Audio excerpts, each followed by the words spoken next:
Hello everybody, Ben here, and today I'm going to be doing my review of Dapol's Engaged Great Western Pannier Tank Locomotive review. But I've also got another one, this time in the London Transport Red. I've got one in the BR Green, and I've also got one in the London Transport Land Red.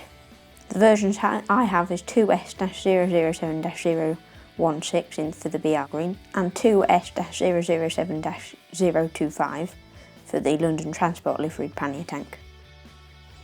With the boxes, we start off with the BR Green one. You can see that you get the little information sheet with the oiling.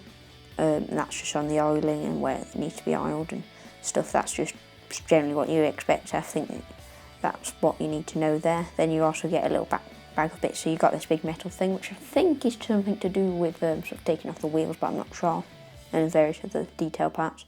Then you've also, once you actually get the model out of it, I find it a bit tight to get it out, but once you do get it out, you can actually easily get it out of the block of ice, and there you are. You've got the thing. You can see I've actually added some crew to this one because I've had this for a while now, but it is, apart from that, unmodified.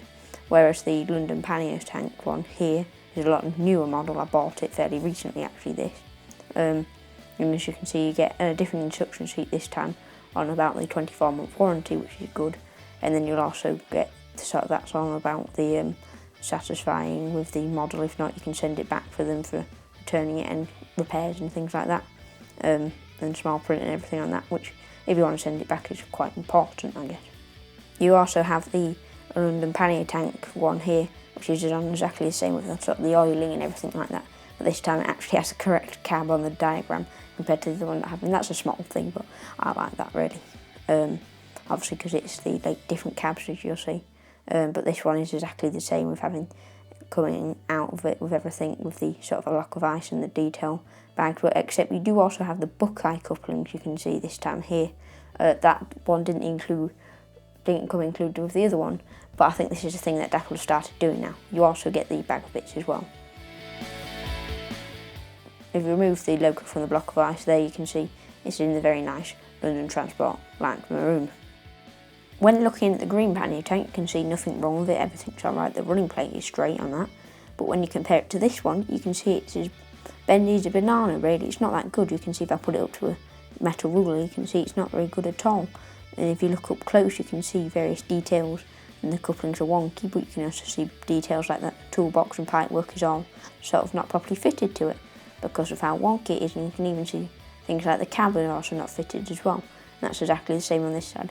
This side kind of, I would say, isn't as bad in terms of pieces coming off, because you can see the toolbox this time is actually alright. But starting on the cab detail, you can see the vent there and also the little sort of handrail there, which is exactly the same on the green one as well, you can see, but except it's a bit different this time on the roof vent because it's got the different cab. This is the later cab, while the London Transport Livery one has the earlier cab. There you can also see a comparison between the two cabs. The later is on the left side and the earlier is on the right side, as you can see. You can see on the top of the tanks you've got the safety valve, the whistle, the dome, the top feed, all the sort of tank fillers, and you can see everything. You've got the boiler, loads of detail on there really. You've got sort of pipework and everything there. I think you've also got lifting rings and things like that. All looks really good. And it's exactly the same on the other one here, except this time the safety valve bonnet is actually painted in a nice metal colour. It could be a more realistic metal piece with actually it being metal, but the paint finish isn't too bad. You can also see on the side of the tanks you've got these handrails, and the sort of handrails smaller on the small tank part of the tank. But then you can also see that they're actually riveted tanks, which I believe that's because of the different sort of makers, that they're made sort of by outside of contractors rather than due to our. But you can see it's, I believe, flush welded or whatever it is. If we look underneath the tank, you've got plenty of pipework under there, a wonky toolbox, the splashes, more pipework and another splasher. You can also see the sort of black part under the boiler. I don't know whether or not you should actually be able to see under that in real life, but it doesn't really matter. You can also see it's exactly the same on both sides and the same on the normal BR Green one, except this time the details are all fitted correctly because the running plate isn't wonky. On the front of the tanks you can see you've got these two little handrails. You've got the one that goes around the smoke box, you've also got the smoke box start, as well as other details on there. You've also got the buffers, the sort of little dummy coupling hook, and I believe what is the vacuum pipe there as well. That all looks very nice. The buffers particularly very nicely moulded. I quite like how they look.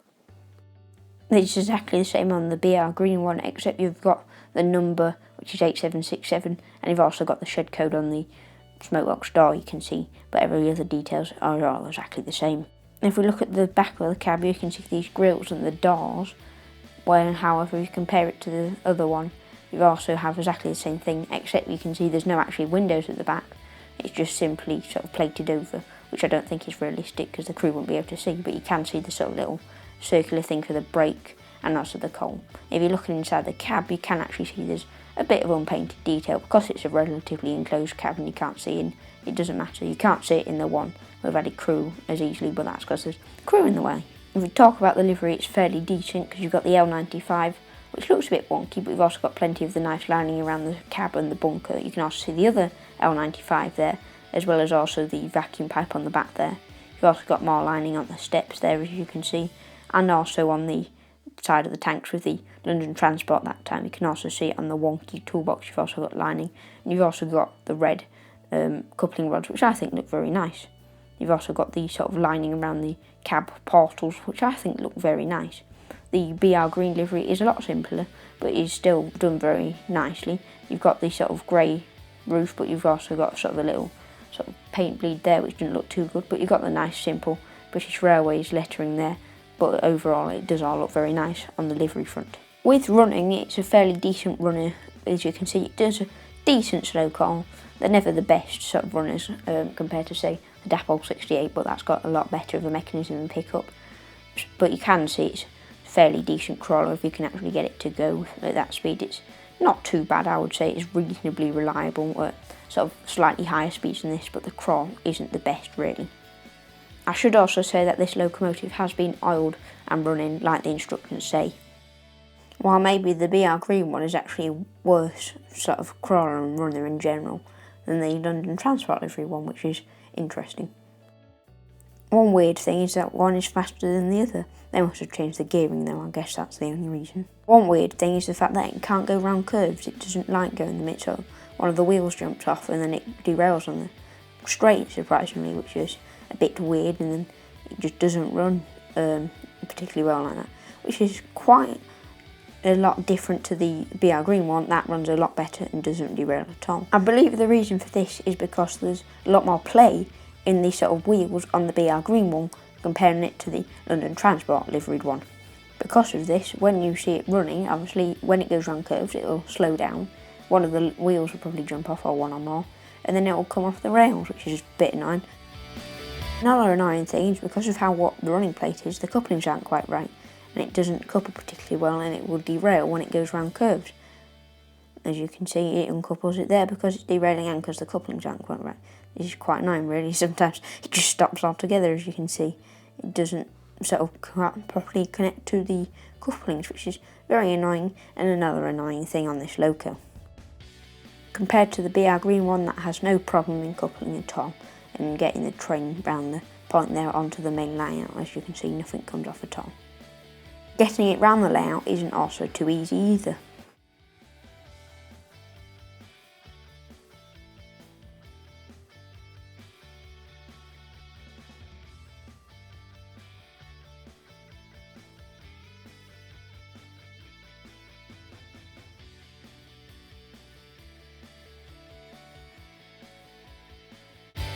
Going backwards as well doesn't work either.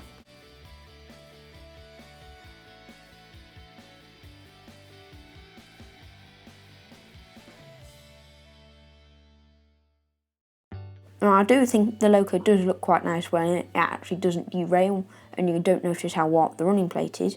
Because I've got the BR green one, which I know they can produce a decent pannier tank, I'm going to send it back and we'll have a go at reviewing that one and seeing how good that one is. So that'll probably be a video sometime in the future. I can recommend these models, but if you get one like I've got here with the warped running plate and the sort of derailing issues, then I'd recommend to send it back and try and get a replacement, and that's what I'm going to do with mine.